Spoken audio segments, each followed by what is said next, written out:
आज के दर्स में आपके सामने सूरह 3 की तफसीर है। सूरह 3 मक्की सूरत, क़ब्ल हिजरत मक्के में ये सूरत नाजिल हुई और खुसूसन अहले मक्का के लिए, मुशरिकीन मक्का के लिए ये सूरत नाजिल हुई। आप अच्छी तरह जानते हैं ईमान के अज्जा 6 हैं, ईमान के अरकान 6 हैं। 6 बातों पर यकीन कामिल हो तो वो मोमिन होता है। ईमान बिल्लाह, अल्लाह पर ईमान, ईमान बिर रसूल, रसूल पर ईमान। अल्लाह पर ईमान रखने का मतलब आप अच्छी तरह सुन चुके हैं कि अल्लाह की ज़ात, उसकी वहदानियत और इबादत को उसी के साथ ख़ास करना, उससे मोहब्बत, अल्लाह के जो हुकूक हैं बंदों पर, वो सब शामिल है अल्लाह पर ईमान रखने में। रसूल पर ईमान के मतलब यह है कि रसूल की जो ज़ात है, जिस लिए मबऊस हुई, और आपकी दावत जो हमारे लिए है, उस पर यकीन कामिल और उनकी इत्तबा पर भरोसा और यकीन, ये सब ईमान इत्तबा में शामिल होता है, रसूल पर ईमान में शामिल होता है। इसी तरीके से मलाइका पर ईमान, सारे रसूलों पर ईमान, आसमानी जो किताबें हैं उन पर ईमान और आखिरत पर ईमान, तकदीर पर ईमान। ये 6 अज्जा हैं। इनमें से एक अहम चीज जो है ईमान बिल आखिरा,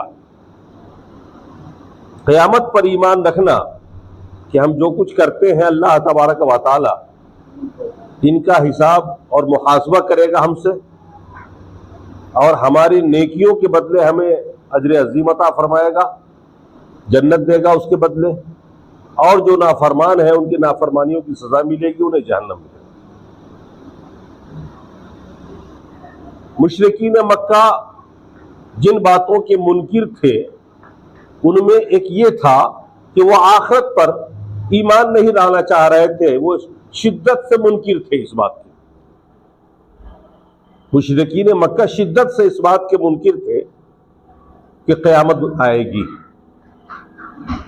और हम दोबारा जिंदा किए जाएंगे, अल्लाह हमारा हिसाब लेगा, इस बात के मुनकिर थे। एक तो तौहीद इबादत के मुनकिर थे, और एक ईमान बिल आखिरा के, और एक रिसालत के। ये 3 बातें उनकी समझ में आती नहीं थी। कुरान में इसीलिए जा बजा जो मक्की सूरतें हैं उनमें कसरत के साथ इन्हीं 3 बातों पे ज्यादा गुफ्तगू है अल्लाह की। आज हमारे और आपके लिए भी ये चीज बहुत जरूरी है कि हम इसको समझें, दिल में जगह दें, इस पे यकीन कामिल रखें। आज हमारे अंदर जो बेअमली आ रही है उसकी वजह भी यही है कि हमारा ईमान बिल आखिरा कमजोर है। हम ये नहीं सोचते और ये नहीं समझते कि रब के यहाँ हमारा मुहासबा होना है, क़यामत के दिन आने वाला है, और उस दिन हमें एक एक अमल, चाहे वो छोटा बड़ा अमल कोई भी हो, अल्लाह ताला उसका हिसाब किताब लेगा। ये जितना कवी होगा, आपका ईमान जितना मजबूत होगा, उस दिन पर आपकी जिंदगी इतनी ही जवाबदेह हो जाएगी, और आप कोई भी काम करेंगे तो इस बात को हमेशा लिहाज में रखेंगे कि हमें अल्लाह ताला इन बातों के बारे में पूछेगा और हमें हिसाब देना पड़ेगा। तो हम मुसलमानों का भी ईमान जो है आखिरत पर कमजोर हो गया है। ये तो नहीं कि नफी है, ईमान बिल आखिरा माशाअल्लाह हमें से हर एक के अंदर है, लेकिन कमजोर है। यही वजह है कि हम दिन भर जो अपनी हमारी जरूरियात या मशगूलियात हैं उनमें हम इस बात का ख्याल नहीं करते। हम बहुत सारी नाफरमानियां भी करते हैं, बहुत सारे गुनाह भी करते हैं, और हम ये नहीं सोचते कि अल्लाह ताला हमसे इसके बारे में पूछा है। तो अल्लाह तबारक व तआला ने क़यामत के दिन के आने को और ईमान बिल आखिरा को 4 दलाइल से इस सूरत के अंदर साबित किया है। वो 4 ऐसी अटूट दलीलें हैं कि आपको भी मानना पड़ेगा, और मुशरिकीन मक्का ने भी इसको समझा, और बिल आखिर जो नहीं माने वो जंग बद्र में मौत के शिकार हुए, अजाब आया उनके ऊपर, और बाद में सब लोगों ने इसको तस्लीम किया कि हाँ, जजा और सजा का दिन तो मुतय्यन। दुनिया में भी हम देखते हैं कि हम जैसा अमल करते हैं हमें बदला वैसा ही मिलता है। इस दुनिया के अंदर भी आप देखते हैं कि जो अच्छा करता है उसको देर सवेर उस अच्छाई का बदला अच्छाई से मिल जाता है। और इस दुनिया के अंदर भी जो लोग जुल्म और ज्यादती करते हैं, ताकत का बेजा इस्तेमाल करते हैं, उनका एंड भी उसी पे होता है और उनके साथ भी वही सब कुछ होता है। इस दुनिया के अंदर भी आप देखते हैं, आप कोई भी अमल करते हैं तो जिसका जजा या सजा मुअख्खर है वो तो आप नहीं देख पाएंगे, लेकिन दुनिया में जो चीजें जल्दी नतीजे देने वाली है तो उसमें आप देख लेते होंगे कि आपको जो अमल आप करते हैं उसका बदला आपको मिल जाता है। मिसाल के तौर पर अगर आप नीम की पौधा लगाते हैं तो आप देखते हैं कि उसके ऊपर नीम का ही कड़वा फल आता है, पत्ते भी कड़वे होते हैं, उस पर अंगूर तो नहीं फलता ना, अनार तो नहीं फल सकता ना। अनार का पौधा लगाएंगे तो बदले में आपको वो अनार ही देगा ना इस समय में आकर के, वो अंगूर तो नहीं दे सकता। आप जो भी काम करते हैं उसका बदला आपको इस दुनिया में मिलता है, जिसका बदला मिलने वाला है, और जिसका बदला मुअख्खर है क़यामत के दिन के लिए, उसका बदला क़यामत के दिन ही मिलेगा। तो जजा और सजा यकीनी चीज है, अमल का रद्द अमल होता है। तो इस दुनिया में अगर आप इन बातों को मुशाहिदे में ला के मान ले तो बड़ी अच्छी बात है, लेकिन जो लोग नहीं मानते हैं उनके लिए यह 4 दलाइल अल्लाह ने दिए मुशरिकीन मक्का को मुखातब करते हुए कि क़यामत का दिन आएगा, जजा और सजा का एक दिन मुतय्यन है, बदला का दिन मुतय्यन है, और वो बदले का दिन यकीनी तौर पर आएगा। उसकी दलील 4 है। अल्लाह तबारक व तआला दलील देते हुए कहा वत्तीन वज़्ज़ैतून वतूर सीनीन वहाज़ल बलदिल अमीन। कसम है तीन की, अंजीर की, कसम है जैतून की, ये भी एक फल है, इंजीर भी एक फल है, जैतून भी एक फल है, वतूर सीनीन, और तूर सीना की, उस पहाड़ की जहां पर हजरत मूसा अलैहिस्सलाम को नबूवत मिली थी, जहां अल्लाह ने आपको रसूल बनाया था, जहां अल्लाह ने आपसे हम कलामी की थी। वहाज़ल बलदिल अमीन, और इस शहर मक्का की कसम। इन 4 कसमों का जो जवाब कसम है वो बहुत लास्ट में आ रहा है। और इन चारों चीजों को समझने के बाद आपको यकीन आ जाएगा कि यकीनन एक दिन ऐसा आने वाला है, क्योंकि बदला तो मिलता है। 3 इंजीर को कहते हैं। इंजीर का एक दरख्त भी था मनाराई कैंपस में, देखा होगा आपने, चौड़े चौड़े पत्ते। हजरत आदम और हजरत हव्वा ने जब नाफरमानी की थी जन्नत में, और अल्लाह तबारक व तआला ने जिस दरख्त से रोका था उसका फल खाया था, तो क्या हुआ था? उस नाफरमानी के एवज आपके कपड़े उतर गए जन्नती लिबास, और दोनों पे रहना हो गया। उस वक्त आप दोनों ने अपने अज़्व खास को किस चीज से छुपाया था? इसी इंजीर के पत्ते से। इसी 3 जो दरख्त है ना, इसके पत्ते आपने देखे होंगे, बड़े बड़े चौड़े चौड़े। इसी से उन्होंने अपना सत्र छुपाया था, हजरत हव्वा ने भी, हजरत आदम ने भी। तो वैसे भी जब आदमी 3 के दरख्त को देखता है तो उसे याद आ जाता है कि हजरत आदम अलैहिस्सलाम और हव्वा ने नाफरमानी की थी, सत्र उतर गया था, और इसी पत्ते से आपने अपना सत्र छुपाया था। एक तो ये आपको बदले के दिन की तरफ इशारा कर रहा, लेकिन यहां पर जो मुराद है अरबों के अंदर क्या है कि वो हाल बोलकर महल मुराद लेते हैं।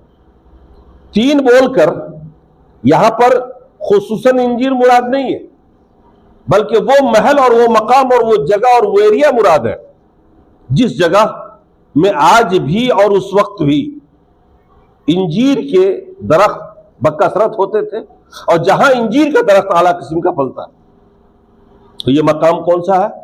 जूदी पहाड़, जो टर्की में पड़ता है।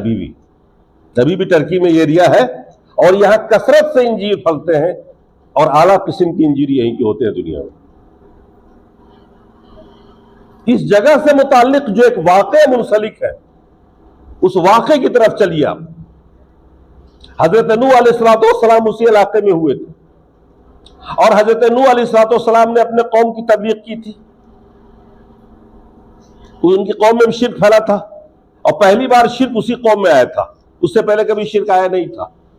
और शिर्क इस तरह से आया कि 5-6 जो उनके यहाँ दीनदार और बड़े औलिया किराम थे, उनके मरने के बाद उनकी कब्रों पर लोग बैठने लगे जाके अकीदत में, मोहब्बत में।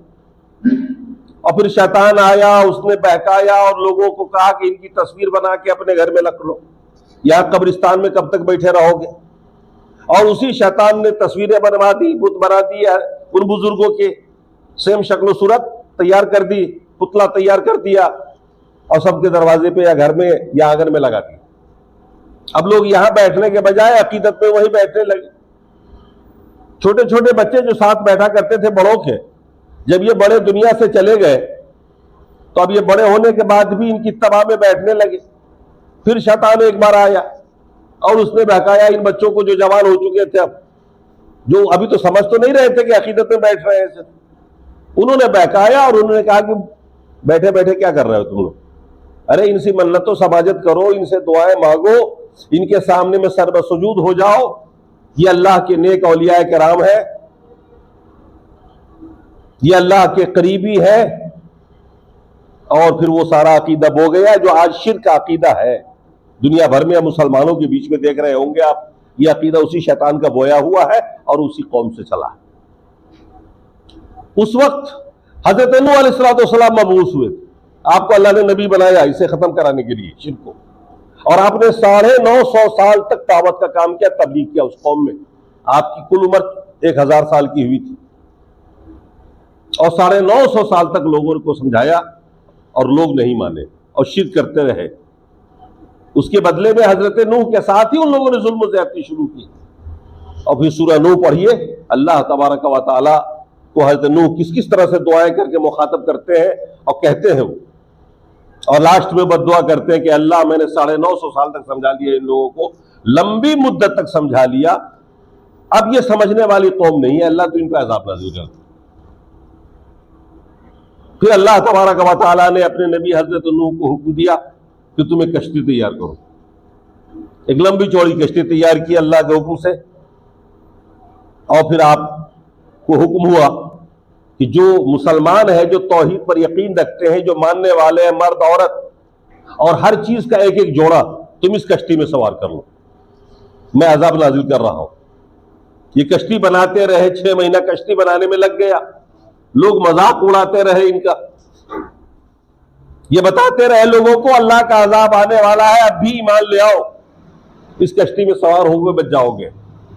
लोग मजाक उड़ाते रहे, यहां तक कि उनका बेटा भी ईमान नहीं लाया, उनकी बीवी भी ईमान नहीं लाई। और फिर वो दीन भी आ गया। जब कश्ती पूरी हो गई, मुकम्मल हो गई, हज़रत नूह अलैहिस्सलाम ने हुक्म दिया, उनके 70 मानने वाले थे, जो मोमिन थे, मुसलमान थे, मर्द औरत, वो सारे सवार हुए। अब बारिश शुरू हुई, जमीन से पानी उगलना शुरू हुआ, तन्नूर से, चूल्हे से पानी निकलना शुरू हुआ। फारक तन्नूर का लफ्ज आया है कुरान में। और वो पानी ऊपर से नीचे से बढ़ने लगा और बढ़ते बढ़ते आबादी डूबने लगी। फिर भी लोग नहीं माने, अपने बेटे से कहा कि अब भी आ जाओ। जब पानी घुटनों घुटनों हो गया, कहा मैं तो पहाड़ पे चढ़ जाऊंगा।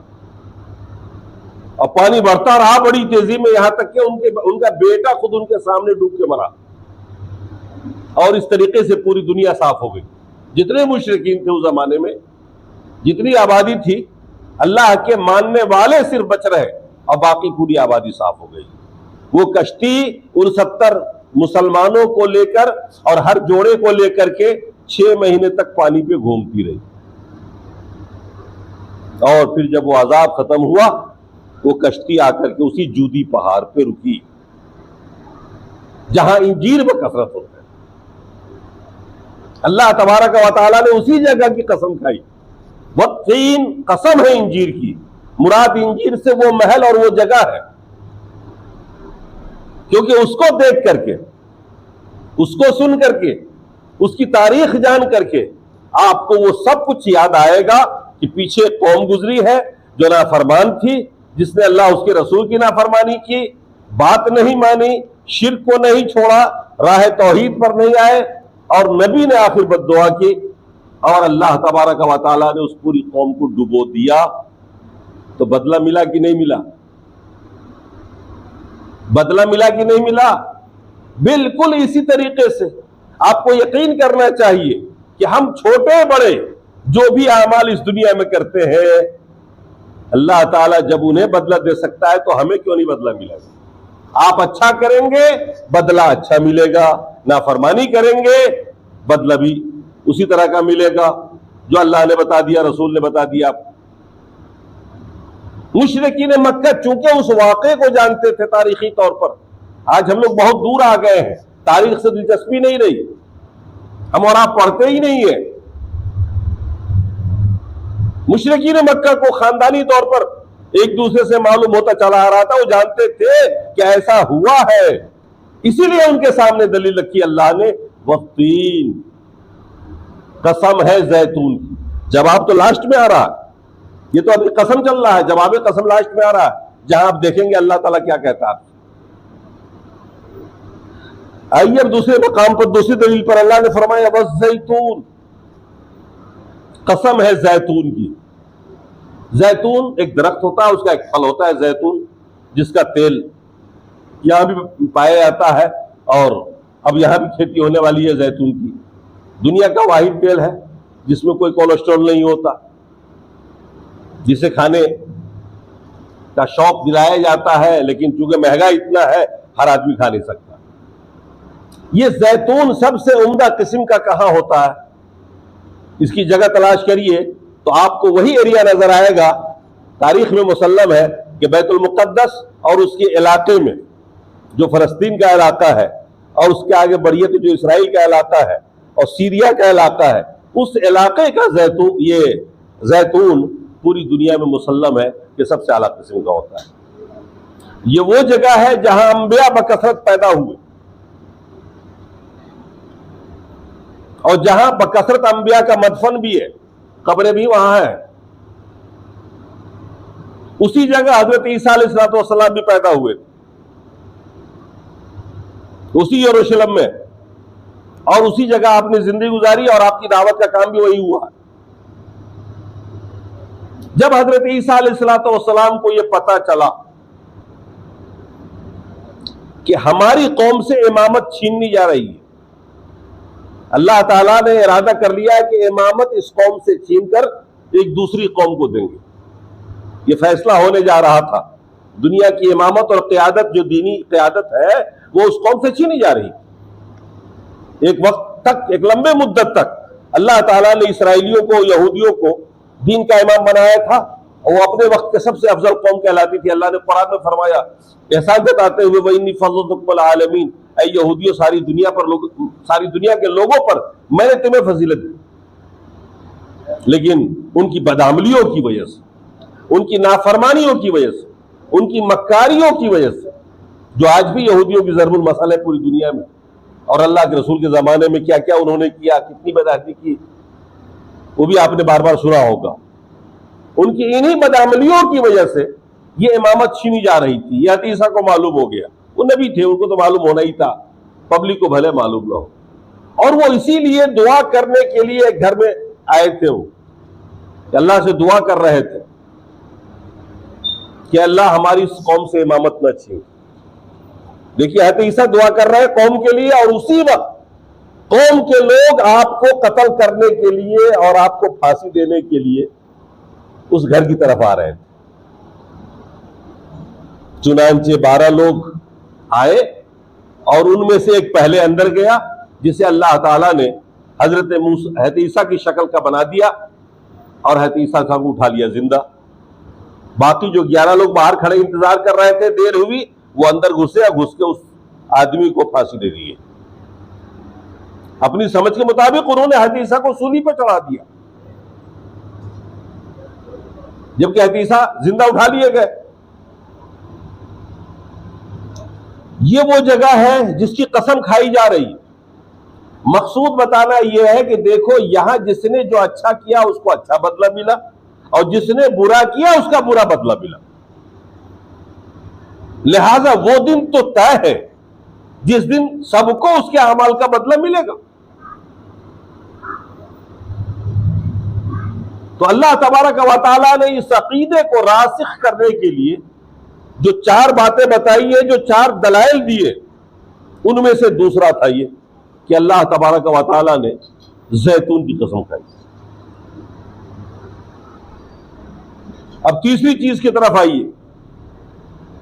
अल्लाह ने फरमाया वो तूर सीनीन, कसम है तूर सीना की।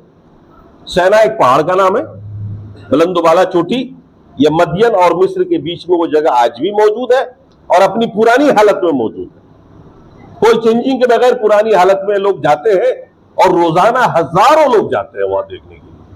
हुकूमत मिस्र को इससे काफी फायदा है।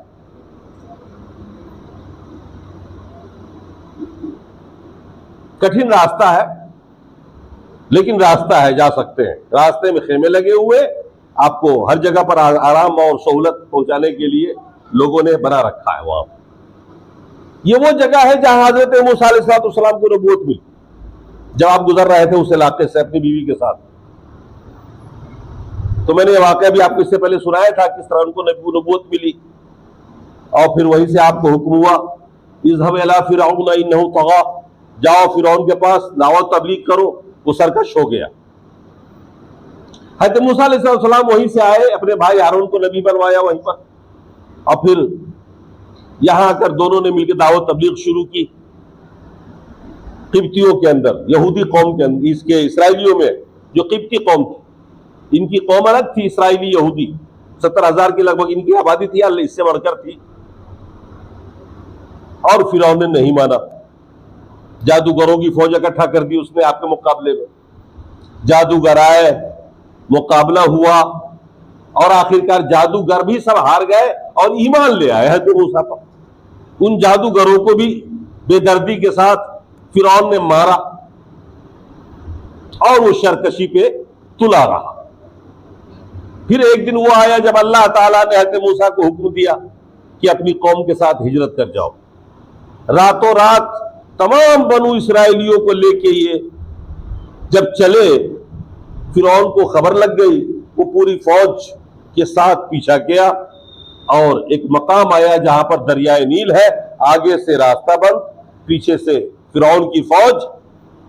फिर हज़रत मूसा के कौम ने आप पर लानतान शुरू किया कि तुमने कहां फंसा दिया हमें, अब आगे जा नहीं सकते, जाएंगे दरिया में डूबेंगे, समंदर है, बहुत बड़ी दरिया है, अब पीछे फिरौन है, हमें वैसे मार डालेगा। अल्लाह से दुआ की, अल्लाह ने हुक्म दिया कि पानी पर लाठी मारो। हज़रत मूसा ने पानी पे लाठी मारा, पानी पे दरिया पे, दरिया नील पे लाठी मारा, रास्ता बन गया, पूरी कौम निकल गई। और फिर रास्ता देखा, फिरौन पीछे से पहुंचा, फौज के साथ वो भी घुसा।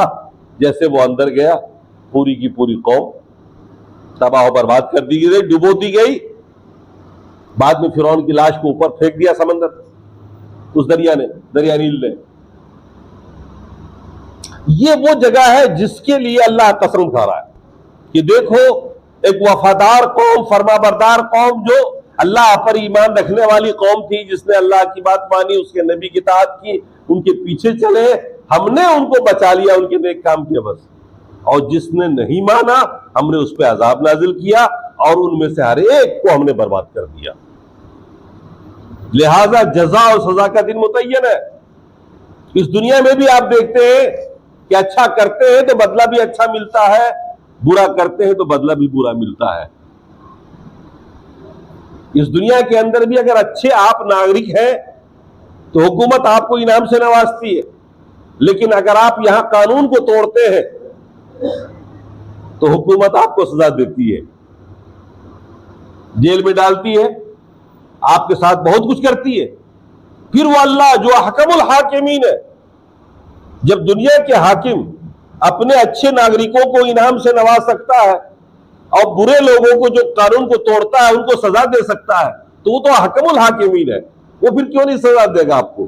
फिर उस दिन पर आपका ईमान क्यों नहीं है कि जिस दिन वो सब एक जगह खड़ा करके आपका मुहासबा करेगा और हिसाब लेगा?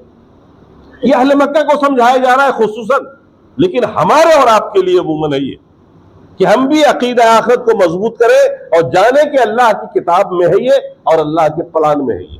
अल्लाह ने एक जिंदगी दी है और वो जिंदगी इसलिए दी है ताकि आप इस जिंदगी में तैयारी करें, अच्छा अमल करें ताकि आप अच्छा बदला पाए, क्योंकि आप जिस जात के पास जाने वाले हैं वो ऐसा हाकिम नहीं है, वो हकमुल हाकिमीन है और उसकी हुकूमत बेनजीर है और वो ताकतवर है, कुदरत वाला है। बदला देगा तो अच्छा से अच्छा ऐसा बदला देगा कि आप सोच नहीं सकते, और अगर सजा देना चाहेगा वो आपको तो ऐसी सजा देगा कि आप सोच नहीं सकते। ये तीसरी कसम है।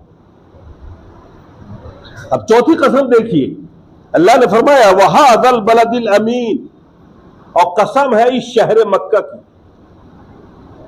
शहर मक्का की कसम अल्लाह क्यों खा रहा है यहां पर? इसलिए कि शहर मक्का से भी एक बड़ा अजीब व गरीब वाकया मंसूब है जो उस दौर में सादिर हुआ जिस वक्त अल्लाह के रसूल अपनी मां के पेट में थे, और अल्लाह के रसूल ने जब रिसालत का काम शुरू किया, दावत और तबलीग का काम शुरू किया, तो वो लोग मौजूद थे जिन्होंने उस वाकये को अपनी आंखों से देखा। वो वाकया भी आपने सुन रखा होगा कि खाने काबा से अकीदत अहले मक्का को शिर्क करने के बावजूद भी खाने काबा से बड़ी अकीदत थी उनको, चूंकि वो पहले से दीन इब्राहिमी पे चले आ रहे थे, तो काबे से मोहब्बत एक फितरी बात थी। वो हालत शिर्क में भी हज करने तो आते ही थे मक्के वाले, और बाहर के लोग वो सब तवाफ भी करते थे, मुजदलफा और मिना में भी ठहरते थे, कुर्बानी भी करते थे। बस ये था कि अकीदे में शिर्क था। जैसे आज बहुत सारे मुसलमान शिर्क करते हैं, बिदातें करते हैं, हज भी करने जाते ही है ना वो, और हज भी तो करते ही है वो। अब आप इससे अंदाजा लगाइए, जैसे आज के लोगों को अकीदत है जो मुसलमान है, हालांकि वो शिर्क करते हैं मगर फिर भी उनको अकीदत है। खाने काबा तौहीद का मरकज है, खाने काबा तौहीद का मरकज है ना, वहां तो अब शिर्क नहीं ना हो रहा है, लेकिन अहले शिर्क भी जाकर उसका तवाफ करते हैं। अकीदत उनको भी खाने काबा से जुत नहीं है। इसी तरह से अहले मक्का को थी। तो खाने काबा वो एक ही था ना। उस जमाने में एक बादशाह था अबरहा, यमन में, सऊदी से मुत्तसिल है मुल्क, वहां का बादशाह था। उसने सोचा कि एक खाने काबा अपने यहां बना देते हैं ताकि इधर के लोग इधर ही रह जाए। हज चूंकि एक मुनाफा बख्श अमल है, अल्लाह ने आपको इजाजत दी है कि हज के दौरान आप कारोबार भी कर सकते हैं।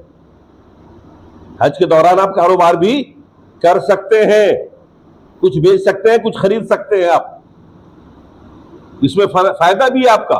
अरब के लोग करते थे। अबरहा ने देखा कि तो तजारत की मंडी है बहुत बड़ी, अगर हमारे यहां भी लोग तवाफ करने आएंगे ना तो हमारे यहां भी तजारत की मंडी बन जाएगी। एक बादशाह सोचता है ना इस अंदाज में। उसने खाने काबा बना लिया अपने यहां, इसी खाने काबा की नकल में।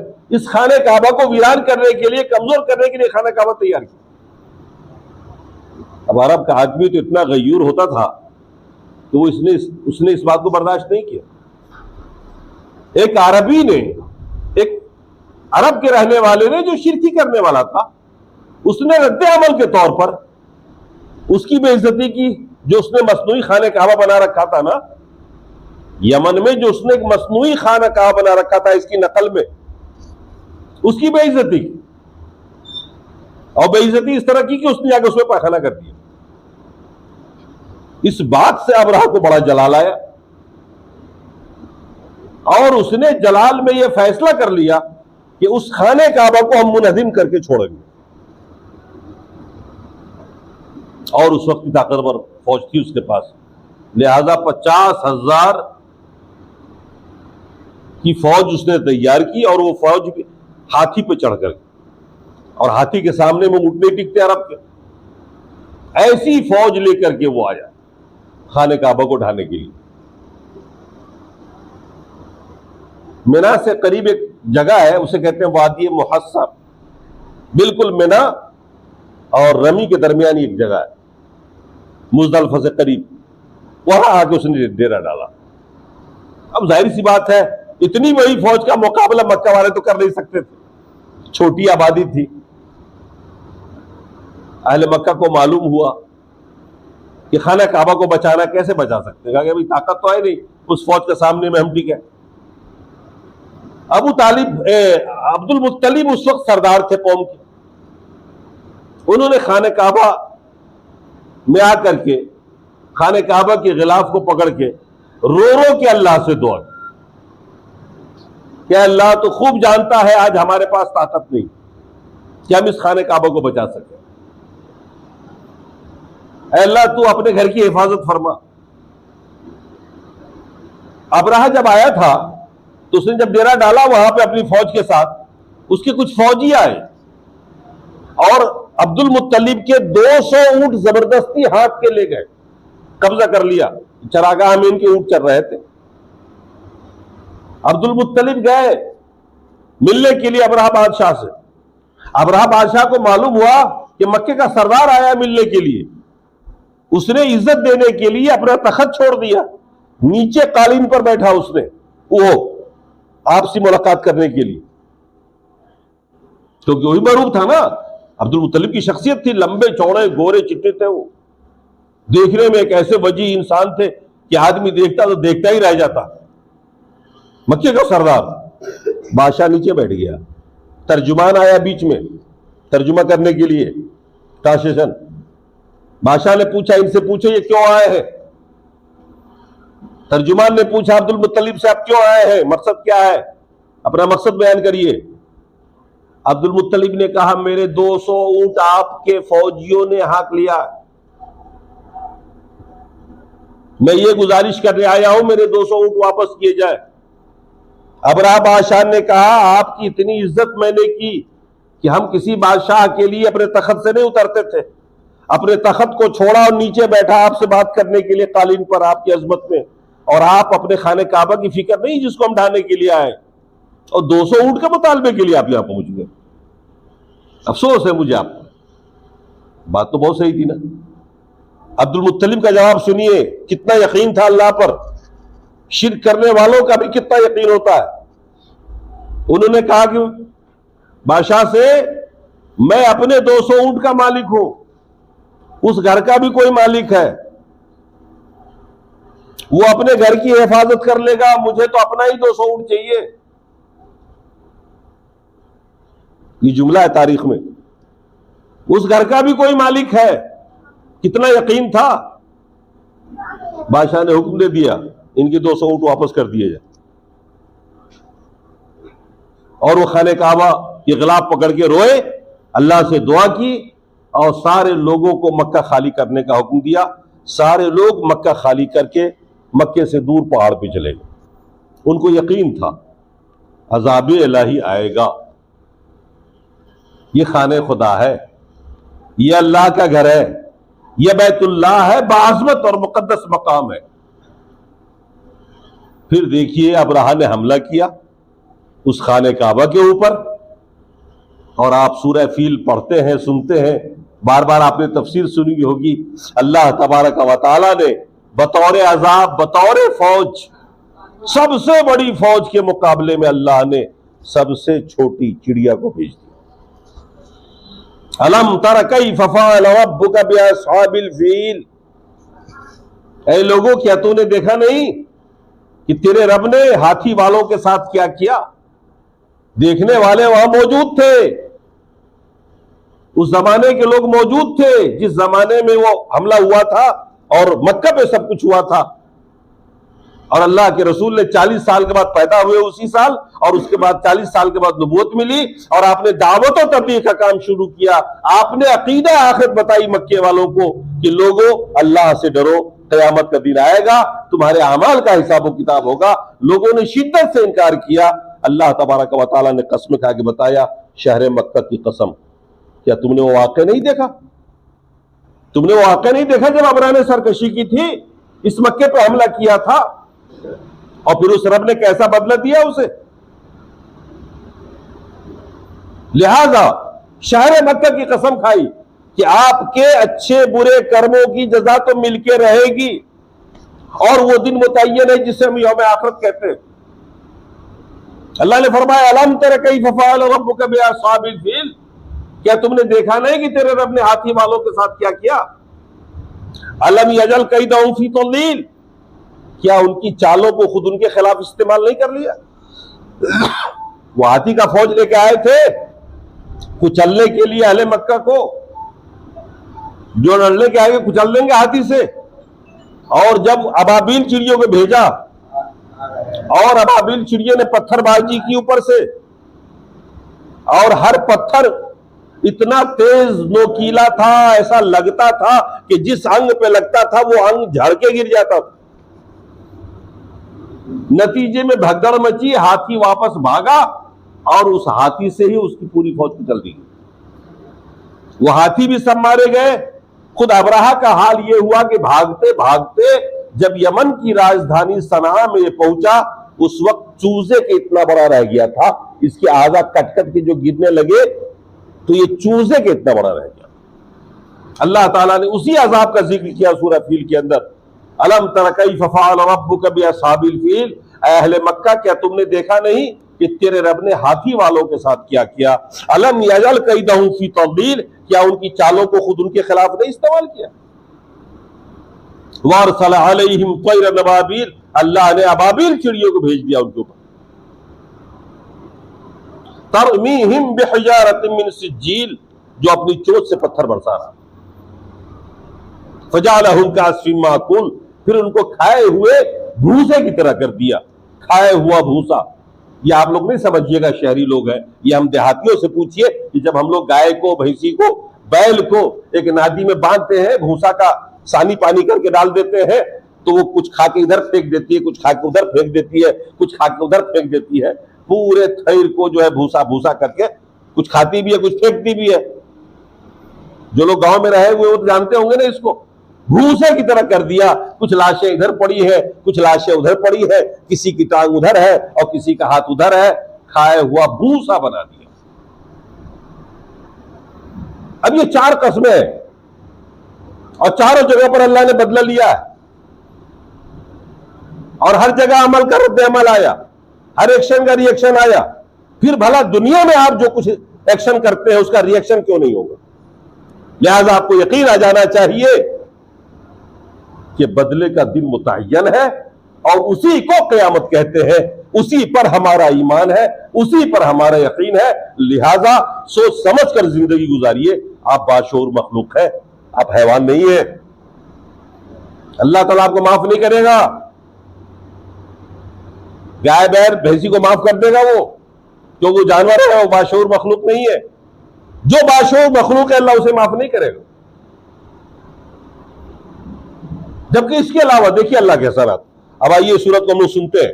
वत्तीन, कसम है जैतून की, कसम है इंजीर की, कसम है जैतून की, कसम है तूर सीना की, और कसम है शहर मक्का की।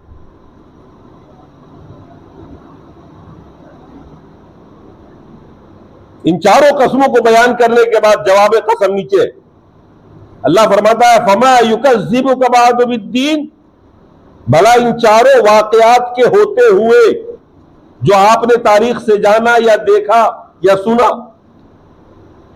इन चारों कसमों को खाई गई, इन चारों जगहों को बता दिया मैंने आपको तफसील के साथ। ये चारों मकामात और यहां होने वाले अजाब को देखते हुए कौन है भला जो झुटलाए क़यामत के दिन। जब इस फार्मूले पर आपका यकीन आ गया कि अल्लाह ने ऐसा बदला लिया है, इसी दुनिया में कौम को तहस नहस कर दिया, तो फिर कौन है जो झुटलाए किस चीज को? यौमुद्दीन, बदले के दिन, जजा वाला दिन, क़यामत का दिन। हम कहते हैं ना कुरान में जो सूरह फातिहा पढ़ते हैं, मालिक यौमिद्दीन, यौम जजा का मालिक, अल्हम्दुलिल्लाह रब्बिल आलमीन, अर्रहमानिर रहीम, मालिक यौमिद्दीन। ये अल्लाह के औसाफ है, ये हम्द करते हैं हम रब की।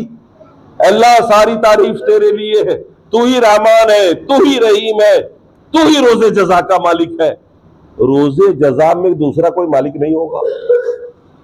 इस दुनिया में तो भले आपके मददगार 10 तैयार हो जाएंगे, इस दुनिया के अंदर आपके 10 मददगार हो जाएंगे, अच्छे मशवरे देने वाले भी मिल जाएंगे, ताउन कर देंगे तन मन धन से, भाई भतीजा है यहां पर आपका।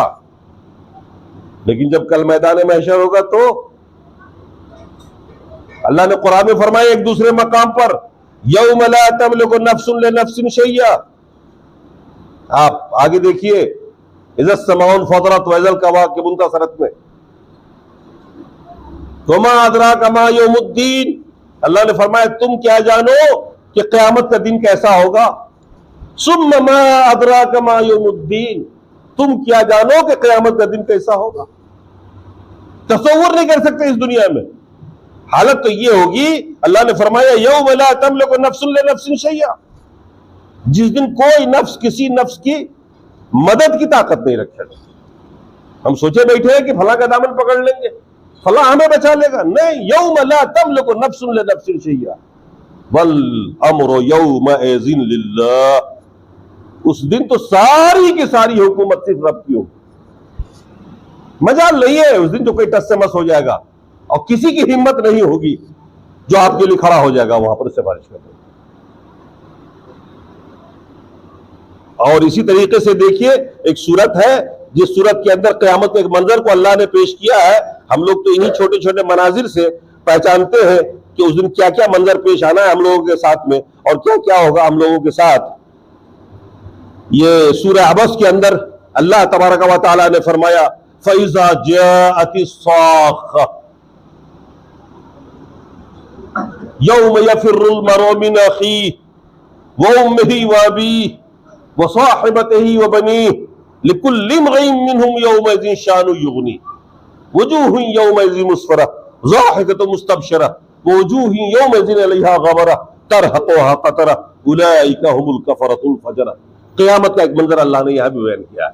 एक छोटा सा मंजर है कि जब वो दिन आएगा, चीखने चिल्लाने वाला दिन, साक़ा यौम यफ़िर्रुल मर'उ मिन अख़ीहि, जिस दिन आदमी अपने सगे भाई को देख के भागेगा। जो सगा भाई आज हमारे लिए लाठी होता है, सहारा होता है इस दुनिया में, आपके लिए हर जगह खड़ा होता है, वो आके आपकी मदद करता है, कल मैदान महशर में यह हाल होगा कि आपका सगा भाई भी आपको देख के भागेगा। यौम यफ़िर्रुल मर'उ मिन अख़ीहि व उम्मिही व अबीहि। आज जो हमारी माएं हमारे ऊपर इतना मेहरबान है, हमारे बाप जो हमारे लिए इतना कुछ कर रहे हैं, वो भी उस दिन मुंह चुराएंगे और भागेंगे। वो भी आपकी मदद करने के लिए खड़े नहीं होंगे, मेरा बेटा फंसा हुआ है इसकी मदद करें, बात करने को तैयार नहीं होंगे। वह साहिबतिही व बनीहि, और यही नहीं कि मां भागे, बाप भागे, बीवी भागेगी जिसके लिए आपने सब कुछ तज दिया, नमाज छोड़ दी, रोजा छोड़ दिया, हक पे चलना छोड़ दिया। पैसा वाले ज़कात निकालना छोड़ देते कि बेटा मालदार होता चला जाए, और वो बेटा भी आपसे भागेगा और वो बीवी भी आपको देख के भागेगी। हर आदमी अकेला ही फंसा रहेगा। वजूह यौमइज़िन मुस्फ़रा ज़ाहिकतुन मुस्तबशिरा, उस दिन बहुत से चेहरे खुश होंगे, हशाश व बशाश होंगे, जिनके अमाल अच्छे होंगे, जिनके करतूत अच्छे होंगे। वो वजूह यौमइज़िन अलैहा ग़बरा तरहक़ुहा क़तरा, बहुत से चेहरे उस दिन नदामत में परेशान हाल होंगे, चेहरे पे हवाइयां उड़ रही होंगी, उनके चेहरे पे मिट्टी पड़ा होगा। ये काफिर और फासिक फाजिर लोग होंगे।